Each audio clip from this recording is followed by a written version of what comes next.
දැන් ඔයාලටත් ඔයාගේ tin number එක දේශීය ආදායම් වෙබ්සයිට් එකේම බලා ගන්න පුළුවන්. දේශීය ආදායම් එකෙන් 2026 අංක 11 දරන දේශීය සංශෝධිත පනත 2026 ජූනි 3 වෙනිදා නිකුත් වෙනවා. එතනදී කියනවා 18ට වැඩි සියලුම පුරවැසියන් ටින් එකක් අනිවාර්යෙන් ගන්න ඕනේ කියලා. ටින් එක ඔයාගේ බැංක් account එකක් ඕපන් කරන්න, මෝටර රථයක් මිලදී ගන්න, ඉඩමක් මිලදී ගන්න මේ ටින් අංකේ අනිවාර්යයි කියලා කියනවා. ඒකත් එක්කම තමයි මේ වෙනස දේශීය ආදායම් දෙපාර්තමේන්තු වෙබ්සයිට් එකේ වෙන්නේ.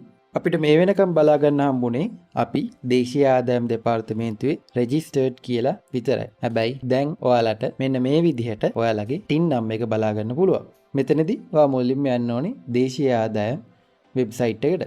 ඊළඟට verify authenticity of registration කියන link එකට යන්න ඕනේ. ඊළඟට verify registration කියන එකට යන්න ඕනේ. ඊළඟට entity ID type කියන එකට NIC එක click කරන්න. ඊට පස්සේ entity ID කියන එකට ඔයාගේ ජාතික හැඳුනුම්පත් අංකය. එහෙම නැත්නම් NIC එක එන්ටර් කරන්න. ඊට පස්සේ ඔයාට මෙතන ක්‍රම දෙකක් තියෙනවා. පළවෙනි ක්‍රමය තමයි ඔයාගේ email address එකට OTP එකක් අරගෙන ඒ හරහා ඔයාගේ TIN number එක බලා ගන්න පුළුවන්. ඊට අමතරව ඔයාලගේ mobile number එකට OTP එකක් ලබාගෙන ඒ හරහා ඔයාලගේ TIN එක බලා ගන්න පුළුවන්. මෙතනදී මම select කරන්නේ mobile number එක. ඊට පස්සේ මම මගේ mobile number එක enter කරනවා. ඊට පස්සේ ඔයාලා send OTP කියන බටන් එක ඔබන්න ඕනේ. ඊට පස්සේ දේශීය ආදායම් දෙපාර්තමේන්තුවේ මෙන්න මේ වගේ OTP එකක් ඔයාලගේ mobile එකට ලැබෙනවා. මේක මම enter කරගන්නවා. ඊට පස්සේ OTP එක ඔටෝම verify වෙනවා. ඔයා search කියන එක අනිවාර්යෙන් click කරන්න ඕනේ. search කියන එක click කරාට පස්සේ ඔයාලගේ TIN number එක මෙන්න මේ විදිහට දේශීය ආදායම් දෙපාර්තමේන්තුව වෙබ්සයිට් එකේ පෙන්නනවා. හැබැයි මෙතනදී ඔයාලගේ TIN certificate එකේ soft copy එක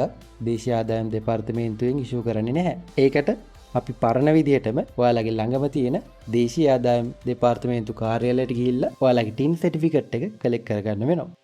බදු සම්බන්ධ කුමන හෝ ගැටලුවක් කුමන හෝ සහායක් අවශ්‍ය නම් කතා කරන්න.